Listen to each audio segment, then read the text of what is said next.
السلام عليكم ورحمة الله، متتبعي قناة الحسون والكناري. كما عودناكم ديما ثم جديد على قناتنا، ديما ثم معلومات جديدة.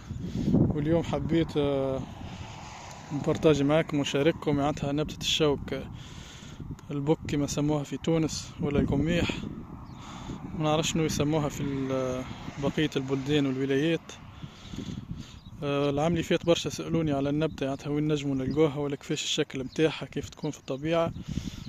هذاك علاش اليوم عملت الفيديو باش نوريكم معناتها الفرق والنبتة ديريكت. معناتها ما شاء الله معناتها ثانية كلها بوك. باش الناس كلها تعرف الفوائد متاعها نبتة البوك هذه، معناتها للتجهيز الحسون وطعام الفراخ معناتها،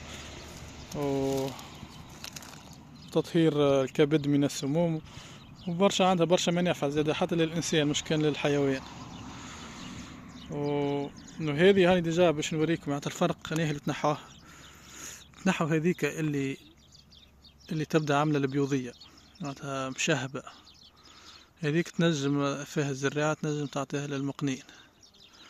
هذه الموف اللي فيها النحلة لا مازالت صغيرة، هذيك ما تنحوهاش. هذه البيضة تنحوها،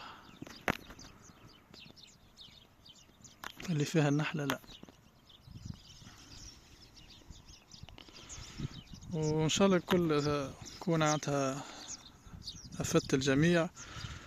وما تنسوش لايك ومشاركة، واللي عنده استفسار ولا اي تعليق ميسالش يكتب لي تعليق ولا كومنتير، نجاوب ان شاء الله.